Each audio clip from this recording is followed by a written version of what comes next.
Shivananda Lahiri, Shloka number 96. धैर्याङ्कुशेन निभृतं रभसादाकृष्य भक्तिशृङ्खलया पुरहरचरणालाने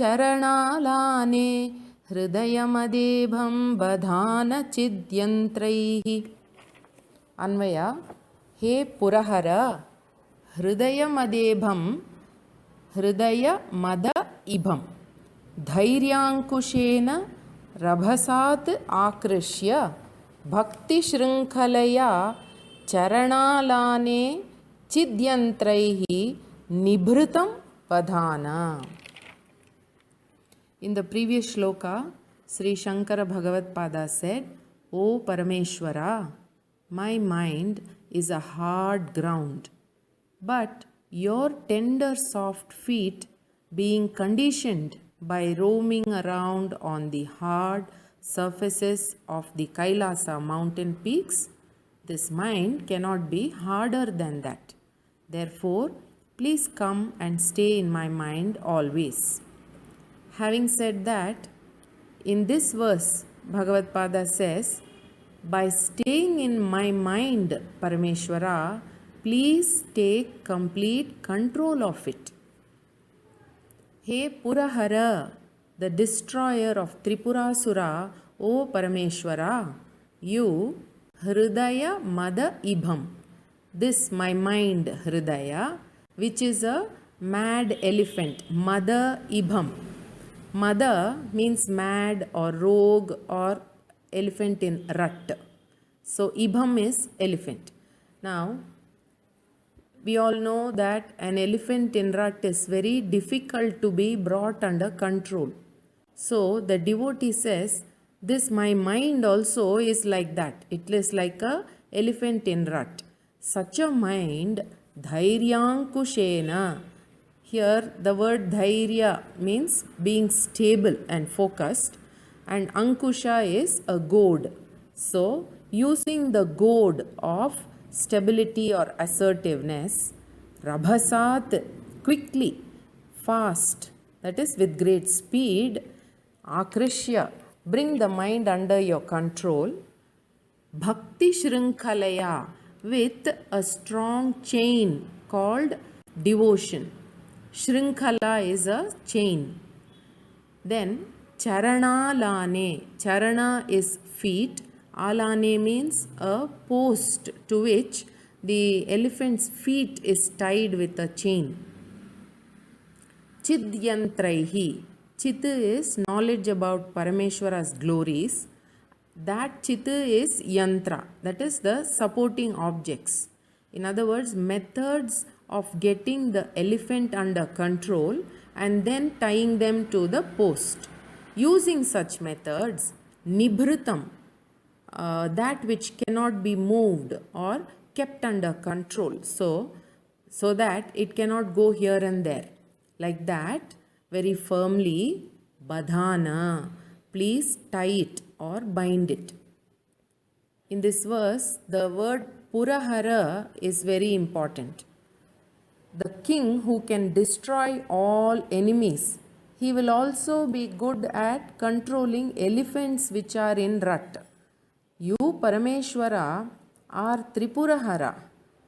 So, you are one who can destroy all the enemies in all the three worlds. You can do this also. That is, bringing the rogue elephant called my mind under your control. Just like you would use many methods and control a mad elephant, like that, tie my mind also to your lotus feet. In other words, please control the thoughts which occur in my mind continuously and then make it stay focused in meditating on you. In other words, the seeker says, O Lord, my mind is like a elephant in rut with many different controlling methods. Please calm this mind using the chain called dhairya, stability, and devotion, bhakti, and then bind this mind to the post called your lotus feet. In other words, may my mind which wanders all the time, be brought to focus in meditating on you. Essentially, Bhagavad Pada is pointing out that controlling the mind by oneself is very difficult because usually the mind is filled with ego or pride or ahankara. So, the only way is surrendering with devotion to Parameshwara and requesting the Lord to bind the mind to His lotus feet with the support of knowledge. Explanation for this verse is concluded. Shivananda Lahiri, Shloka number 97.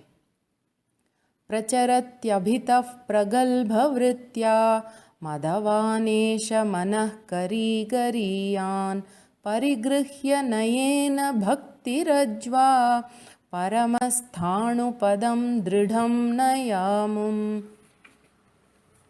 Anvaya. हे परमा मदवान गरीयान एषः मनः करी प्रगल्भवृत्त्या अभितः प्रचरति अमुं भक्तिरज्वा नयेन परिगृह्य स्थाणुपदं दृढं नय. This verse is set in Vasanta Malika Chandas. It is in Ardha Samavritta. The characteristics of this chandas was explained earlier in the context of verses 44, 89 and 90. In the previous shloka it was said, my mind is like a mad elephant. Please take control of it and make it to remain stable in thoughts about you, Parameshwara, by tying it to your lotus feet. Then in this verse, Sri Shankara Bhagavad Pada prays, O Lord, may I please attain the permanent position of blissful state. He Parama, O Lord, the ultimate cause of all that exists.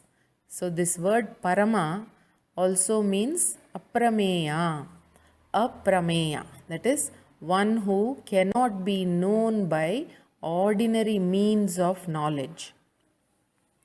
Then Madavan, the intoxicated, Gariyan, the most strong one, Eshaha, this, Manahkari, the elephant called my mind, Pragalbha Vritya, being arrogant and audacious, that is, being of intolerable behavior, Abhitaha, everywhere, totally out of control, Pracharati, it wanders.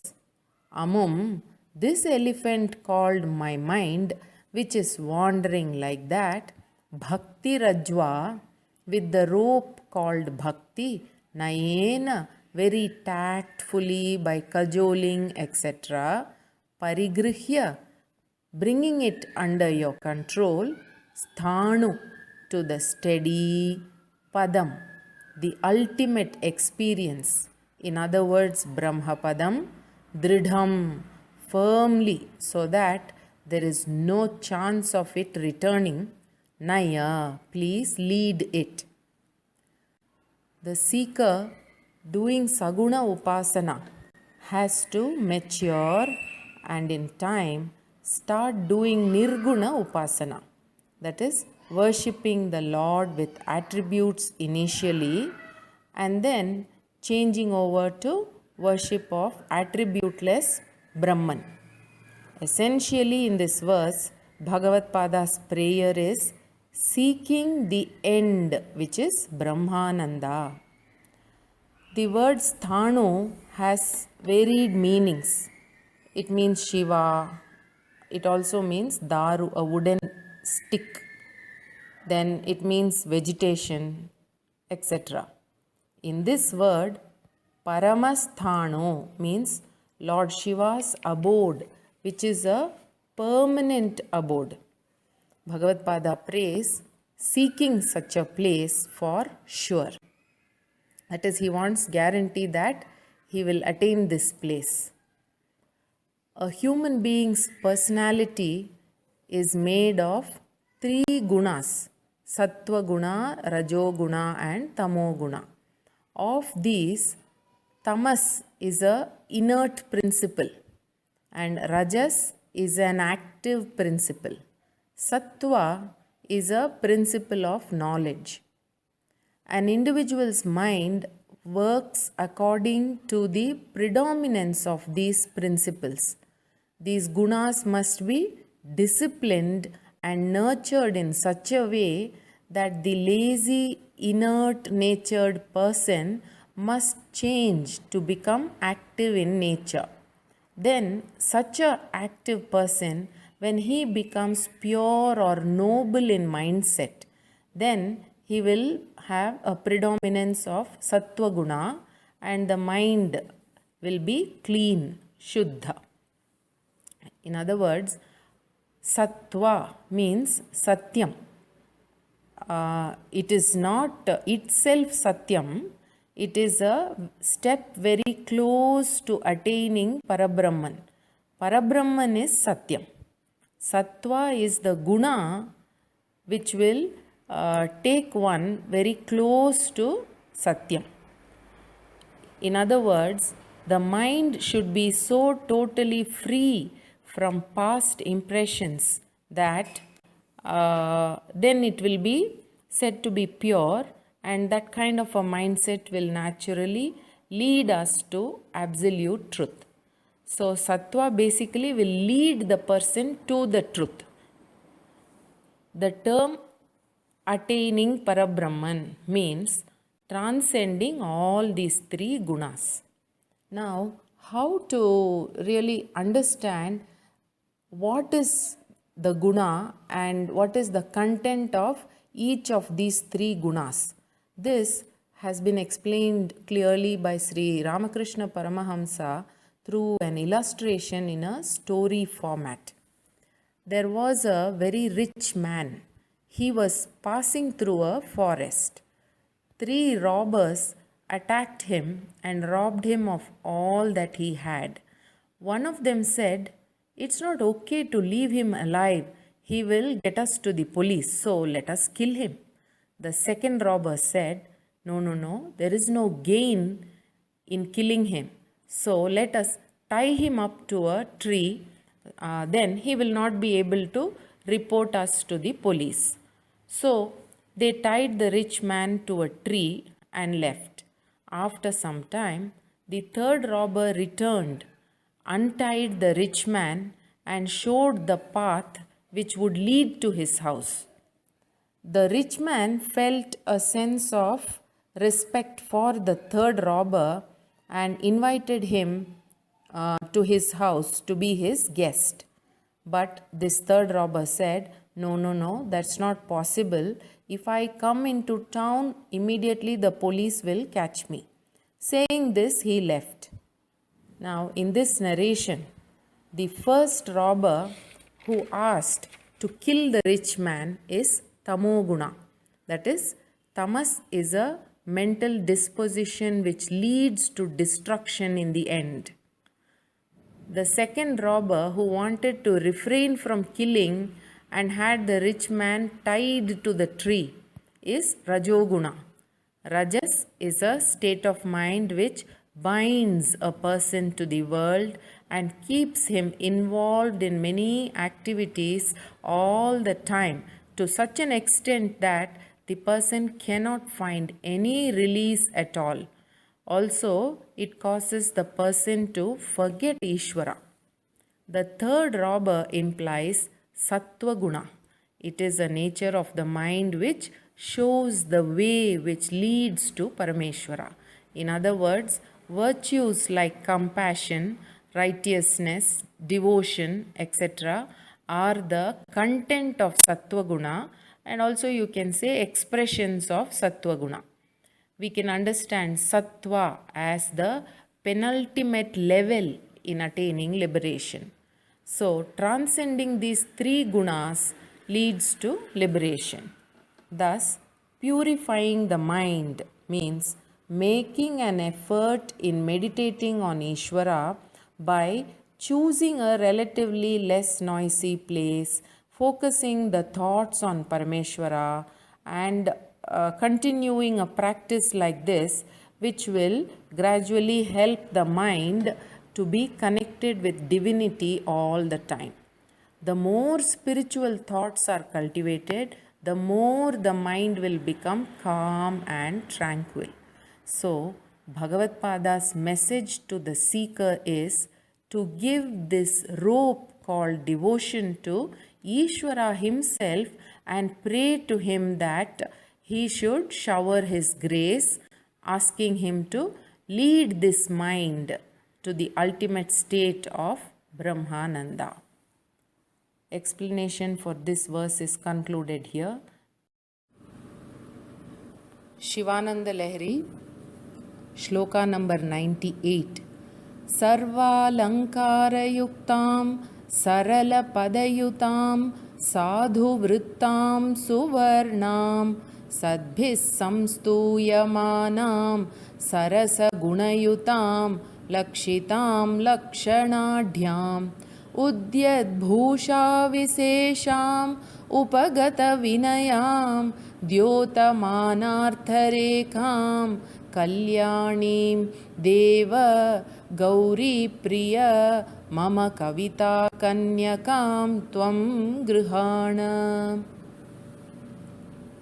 The Anvaya for this is actually the same as what has been chanted. However, just putting the Sambodhana Pada in the beginning, I will retell it. He Deva, He Gauri Priya, Sarva Alankara Yuktam, Sarala Padayutam, Sadhu Vrittam, Suvarnam, Sadbhihi, Samstuyamanam, Sarasa Guna Yutam, Lakshitam, Lakshanadhyam, उद्यत भूषाविशेषाम उपगत विनयाम द्योतमानार्थ रेखाम कल्याणीम मम कविता कन्यकाम त्वं गृहाण. This verse is set in Sragdhara Chandas. Each quarter has 21 syllables. In this, one can take a pause, yati, 3 times. The technical characteristic of this chandas is mrabhnairyānām trayena trimuni yati yutam sragdhara kirtiteyam. Mrabhnairyānām trayena means magana, ragana, bhagana, Nagana, Yagana. This Yagana 3 times. So it will come to a total of 21 syllables. Then Tri Muni Yati Yutam. Muni denotes Sapta Rishis. So for every 7 syllables, 3 times, there is a Yati, pause one can take. Yutam means this is the construct. Like for example, in the first line, Sarvalankara Yuktam. These are 7 syllables. Now 1 yati. Pause. Then we can pronounce Sarala Padayutam, the next syllables. Then again now a yati. Pause is allowed. Then Sadhu Vrittam Suvarnam. Like this, in this first quarter, we see 7 instances where we can take a pause. This kind of a chandas gets the name Sragdhara. It is a lengthy construction. Now looking at the shloka meaning, in the previous verse, the nature of prayer was, please bless me with the permanent state of absolute bliss, Brahmananda. That is, the maturing of the mind from Saguna Upasana to Nirguna Upasana was implied. So, by praying for Brahmananda, Shivananda Lahiri was brought to a conclusion by Bhagavad Pada Sri Shankara. Then in this verse, he offers Shivananda Lahiri to Parameshwara. He says, I have constructed a poetical treatise named Shivananda Lahiri, which is in the form of a young maiden. I am giving her to you who are a lover of Gauri, O Parameshwara. In this verse, Bhagavad Pada has used words giving two meanings. That is, he's used this figure of speech which we say slesha, pun. So one meaning denotes a young maiden and the other meaning implies a beautiful poem. So we will see. He Deva, O Parameshwara, you who churn the minds of all the jivas. Then Gauri Priya, you who are ardently loved by Gauri Devi, or Parameshwara, you to whom the most beloved wife is Gauri. So in both these ways we can understand. Then from this word Sarvalankara Yuktam onwards, I will give two meanings. The first meaning will be connecting to poem, Kavita. The next meaning will connect to the word Kanya. Sarvalankara Yuktam Kavitam will mean this poem which is filled with many figures of speech like Upama Alankara, Rupaka Alankara, etc. Then Sarvalankara Yuktam Kanyam will mean a young maiden decorated with all the varieties of ornaments. In this way, we will look at the meaning of all the rest of the words. Sarala Padayutam Kavitam means this poem is put together with words which include mostly soft syllables, words which are easy to understand and pronounce. Then Sarala Padayutam Kanyam will mean a maiden having a very graceful gait which is similar to the gait of a swan, poetically called as Hamsagamini. Then Sadhu Vrittam Kavitam, poetry constructed in beautiful meters like Shardula Vikridita, Shikharini, Arya Chandas, Vasanta Tilaka, Vasanta Malika, etc., as we have seen in earlier verses. We also have seen that the word Vritta means Chandas or meter. So Sadhu Vrittam Kavitam means poetry constructed in beautiful Vritta. Then the same Sadhu Vrittam Kanyam will mean the young girl who is always engaged in doing only useful activities, or we can say one who is well behaved.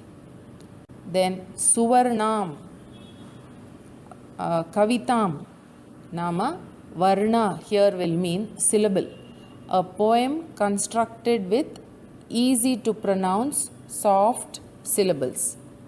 Then Suvarnam Kanyam will mean a young damsel having beautiful fair complexion. Here the word Varna takes the meaning of complexion. Then Sadbhihi Kavitam, here Sat means scholars. So by those who are very learned in literature and its styles.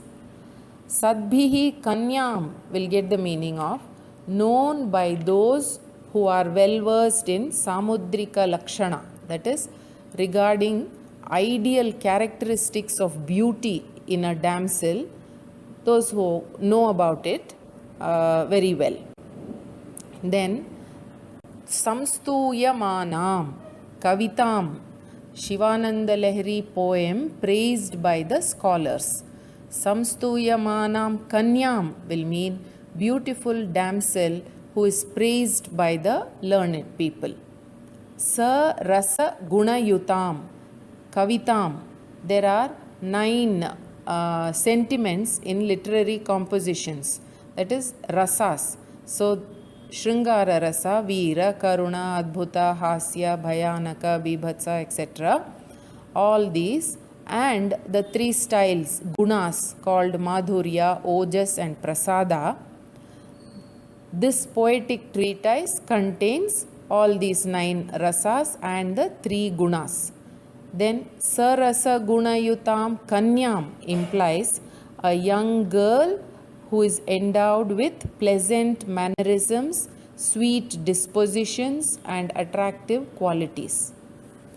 Lakshitam Kavitam means all the scholars look upon this poem with great respect. Lakshitam Kanyam means a beautiful young girl. Then Lakshanadhyam Kavitam means this poem has all the features and characteristics which are expected of in a good literary composition. Lakshanadhyam Kanyam will mean a young girl endowed with the ideal features of beauty. Udyadbhusha Visesham Kavitam means this poetry is overflowing with literary styles. Udyadbhusha Visesham Kanyam will mean young girl having outstanding attractive form, which is again enhanced by bright ornaments, and also she is very well mannered. Then Upagata Vinayam Kavitam, poetry expressing the humility in the writer or poet. Upagata Vinayam Kanyam will mean girl with a humble nature, respectful of elders. Dyotamanartha Rekham Kavitam will mean words used in this poem are such that the meaning is conveyed instantly, very easily, just soon after reading or hearing them. Then Dyotamana Artha Rekham Kanyam will mean, here in this context referring to Kanya, the word Artha will mean material richness, and Rekha gets the meaning of the marks or lines on the palm of the girl, which denote prosperity. So Dyotamanartha Rekham Kanyam means the young girl showing marks of prosperity in her palm. In other words, wherever she goes, she will bring fortune and good luck. Then Kalyani Kavitam means poem which has very deep meaning, and so it gives knowledge of different aspects of the world. Kalyani Kanyam means having an auspicious form. Such a young girl, Mama, that my, Kavita Kanyakam, young maiden called poetry, Tvam, you, Parameshwara, Grihana, please accept. Thus, the words used in this verse significantly describe both a beautiful poem and a beautiful young maiden. Now, summarizing the words, it will mean Bhagavad Pada is requesting and praying, O Parameshwara, I have created a poetic treatise for you. It has the different types of figures of speech, easy to pronounce words, great meters, soft syllables. It is praised by scholars, endowed with the 9 sentiments and the 3 styles of expression. Not only these, it abides by all the literary characteristics expected of from experts in literature.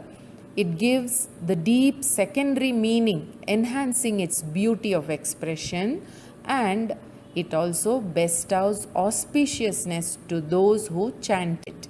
This bouquet of verses, Shivananda Lahiri, which is like my beautiful young daughter, I offer to you, Parameshwara. Please accept this humble offering. explanation for this verse is concluded here. Shivananda Lahiri, shloka number 99. Idam te yuktam va paramashiv karunya jaladhe gatau tiryagrupam tava padashiro darshana dhiya haribrahmanau tau divi bhuvi charantau shramayutau katham shambho swamin kathaya vedyosi purataha. Anvaya, हे परमशिव, हे कारुण्य जलधे, तव पद शिरो दर्शन धिया तिर्यग रूपम गतौ तौ हरि ब्रह्माणौ दिवि भुवि चरन्तौ श्रमन्तौ हे शंभो हे स्वामिन् मम पुरतः वेद्यः कथम असि कथय idam te yuktam va. This verse is set in Shikharini Chandas, which has 17 syllables in each quarter. The characteristics of this Chandas is already known to you, as explained earlier. In the previous verse, Acharya Bhagavatpada offered the poem Shivananda Lahiri in the form of a beautiful young maiden to Parameshwara.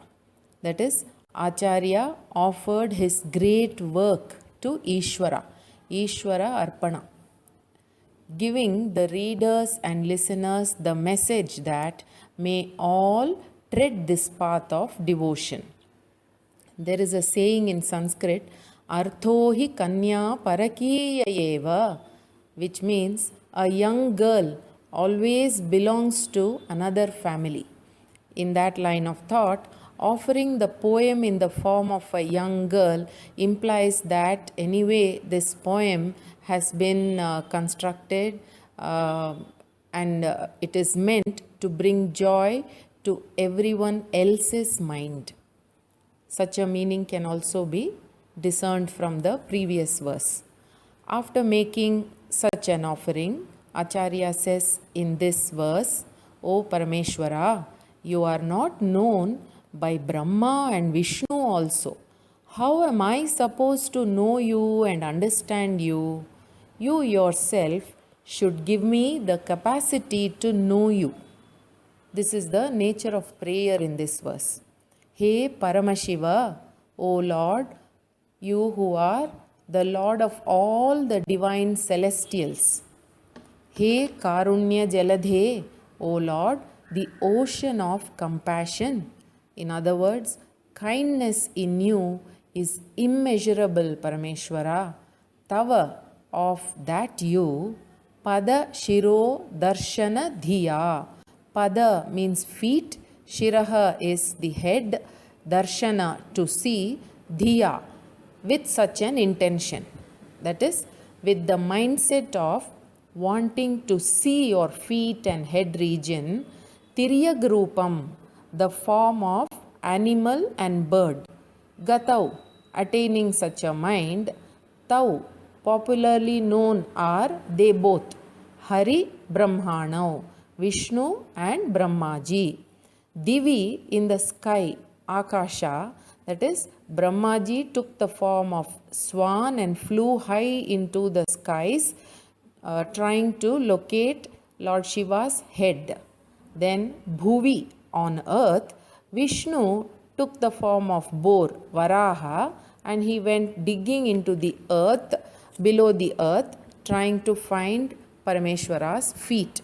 In this way, Charantau, moving around, upwards and downwards, Shramantau, they became very exhausted.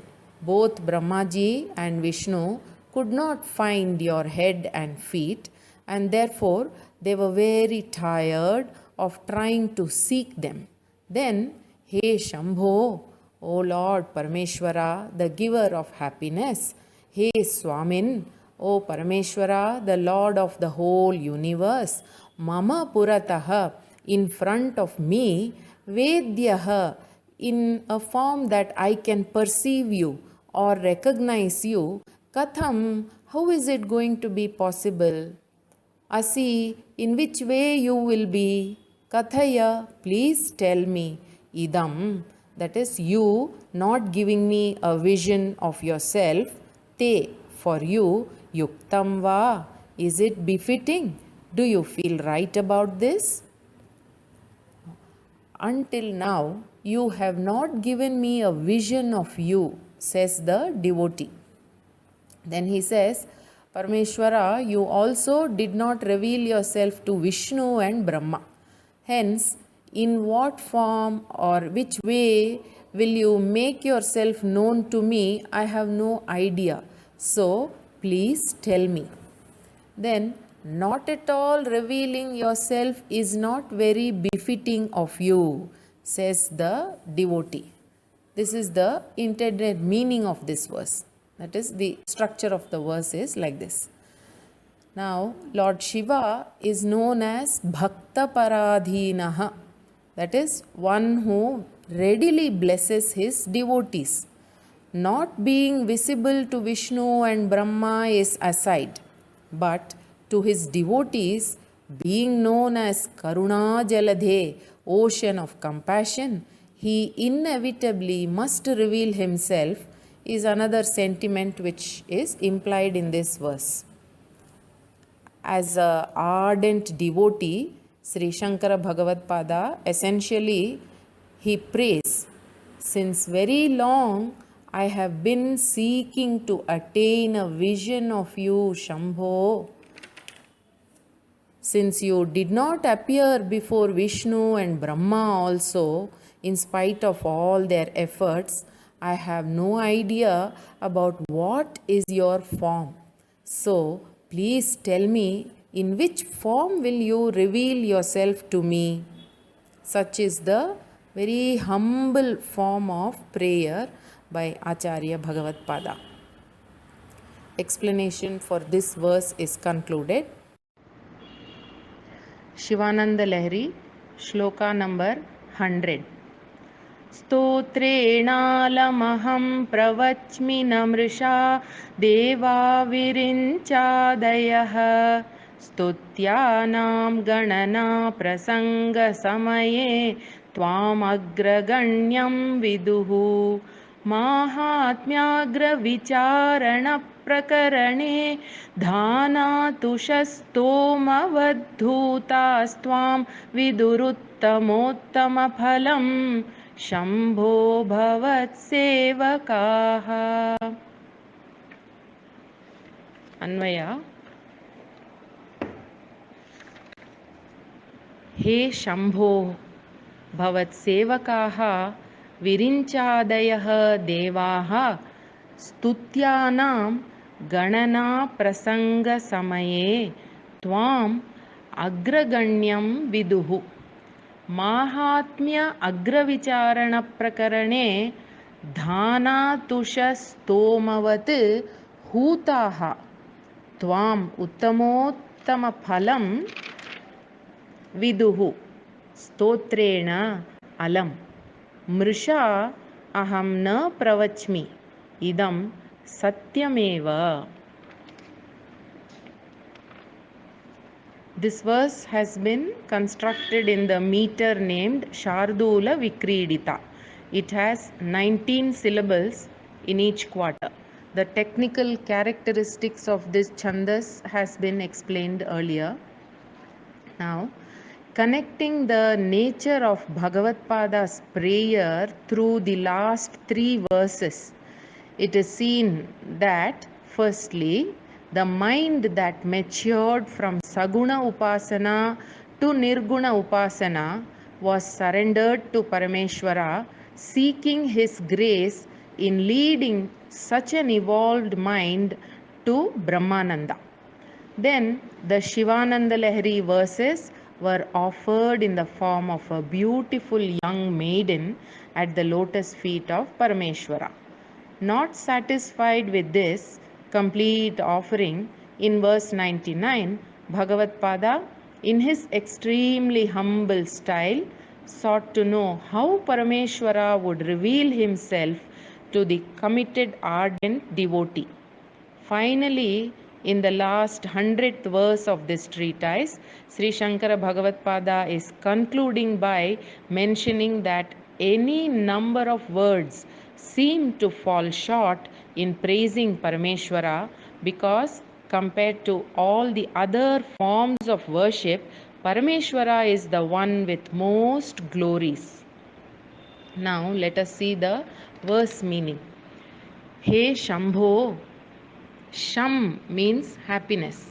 One from whom happiness is bestowed on all is Shambhu. In the form of address, the word is Shambho.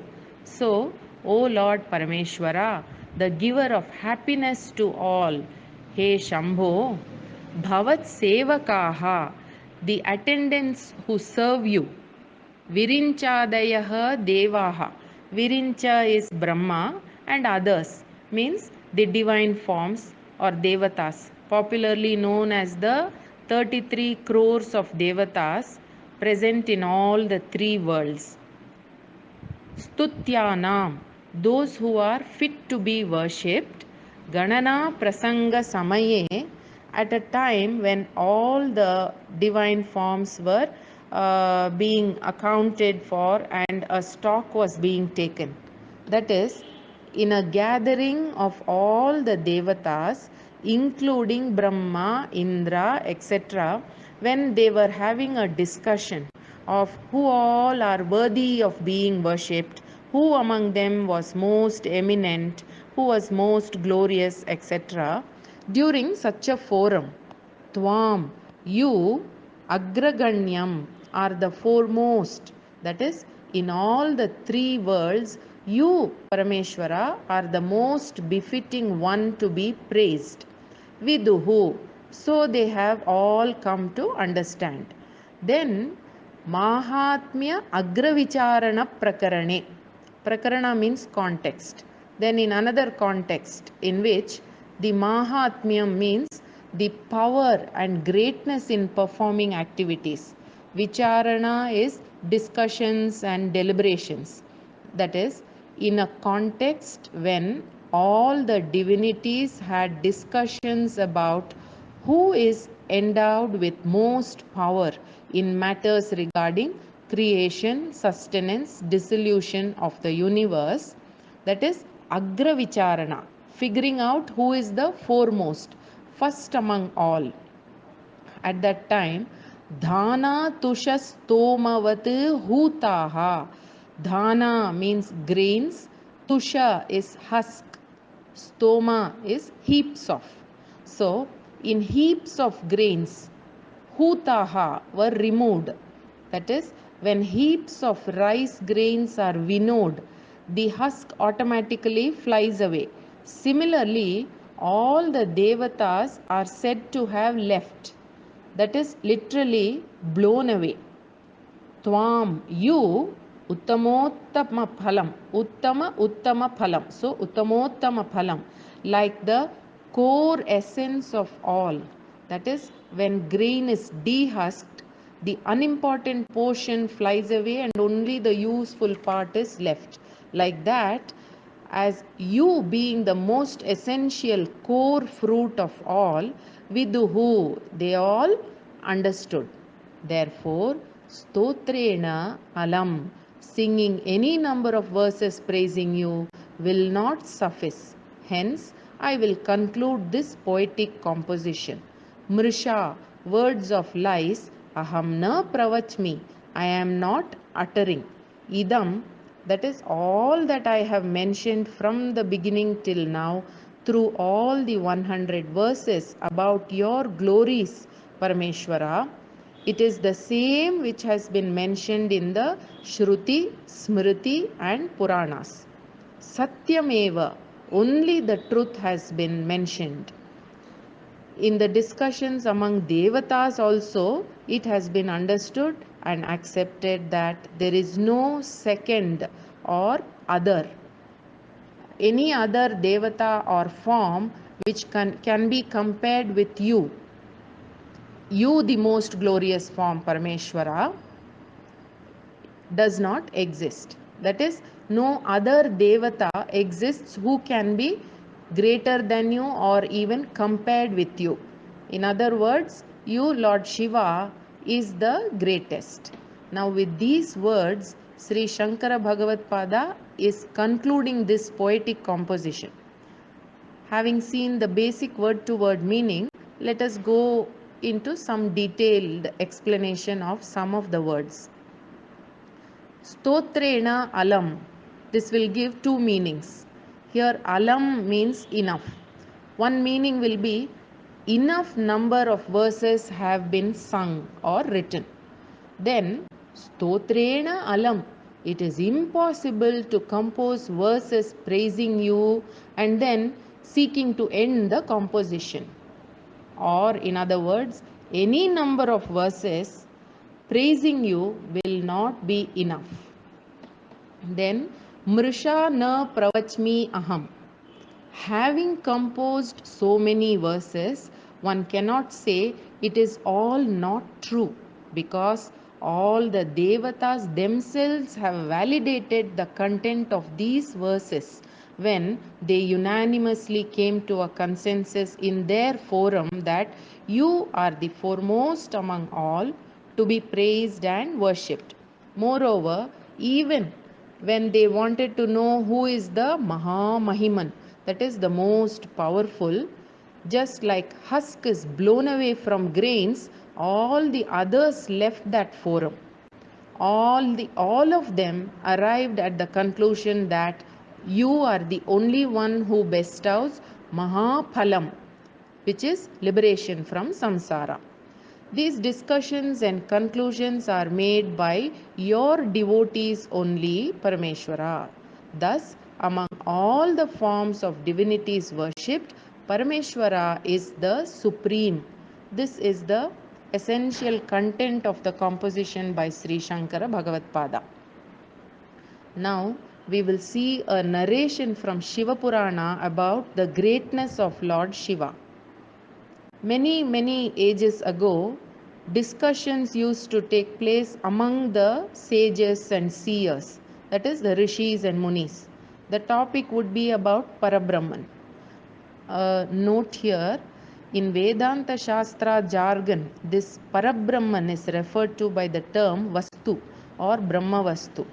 It is to be kept in mind that the word Vastu does not mean some object over here. The sages had difference of opinion about the nature of Brahma Vastu. So they went to seek an answer from Brahmaji, who is praised alike by both the Devas and Asuras. In Brahmaloka, they met Brahmaji and presented their doubts related to the subject matter of Brahma Vastu. They all said, "O Lord Brahma, we are all blindfolded by ignorance.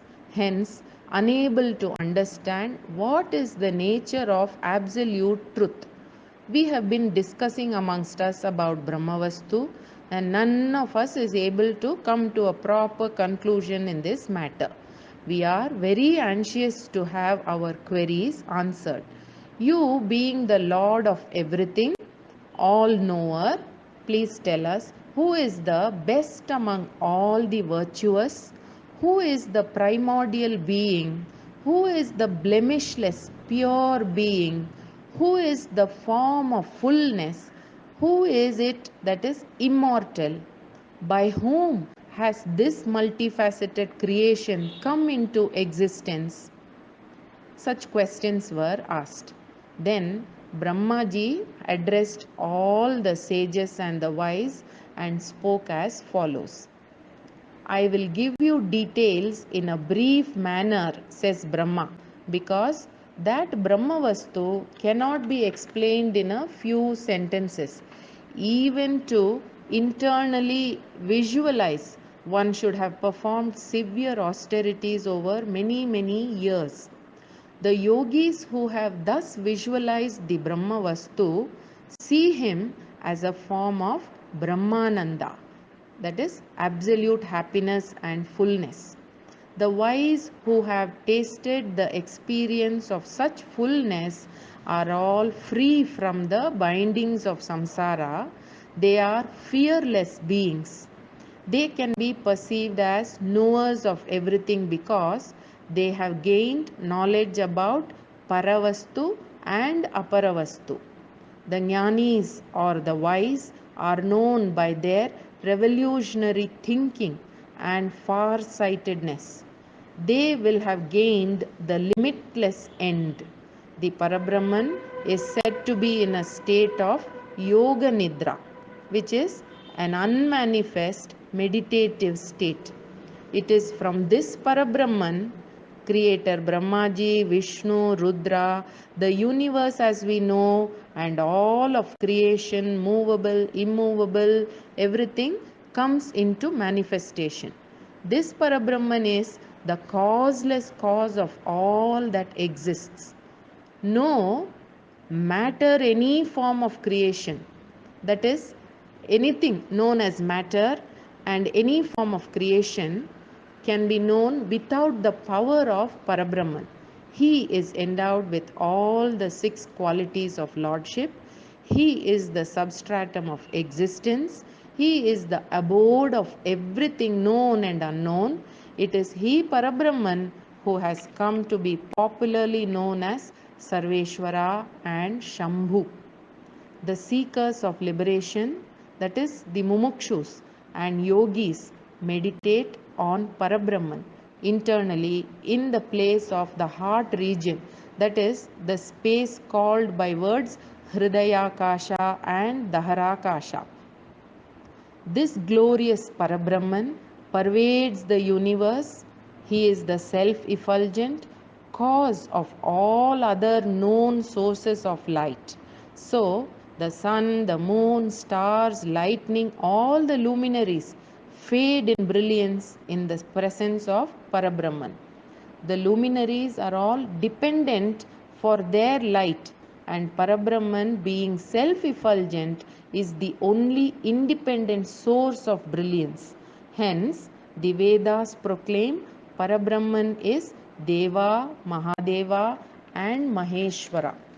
From this, it can be perceived that all the divine entities stand nowhere in comparison to Parabrahman. He has no birth and no death. That is, he is without a beginning and without an end. He is pure in nature, being untainted by the qualities of the worldly forces. Parabrahman shines in his own splendor. Blemishless, independent, fullness are all some more words describing him.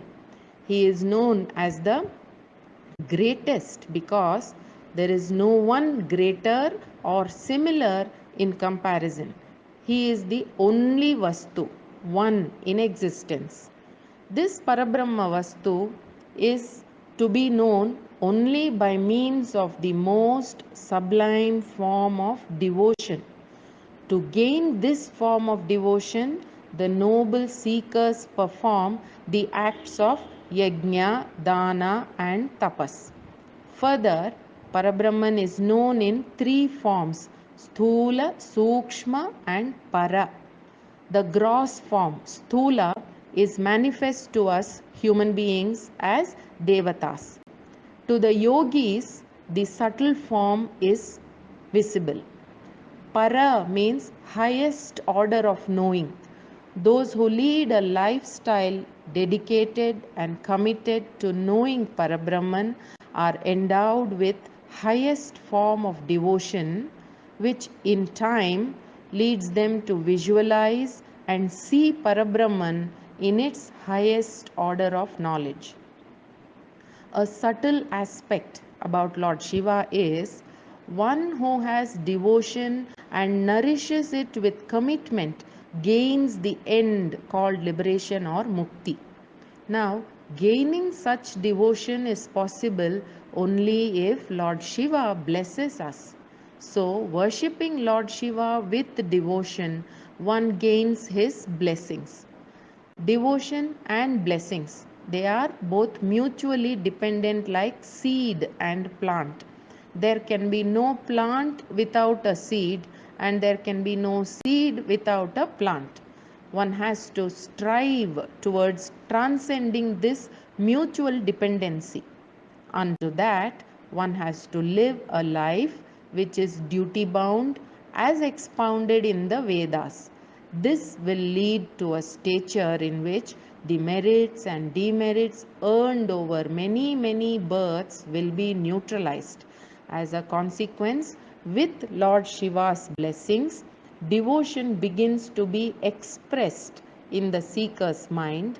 Then, in time, devotion matures into the fullness of knowledge.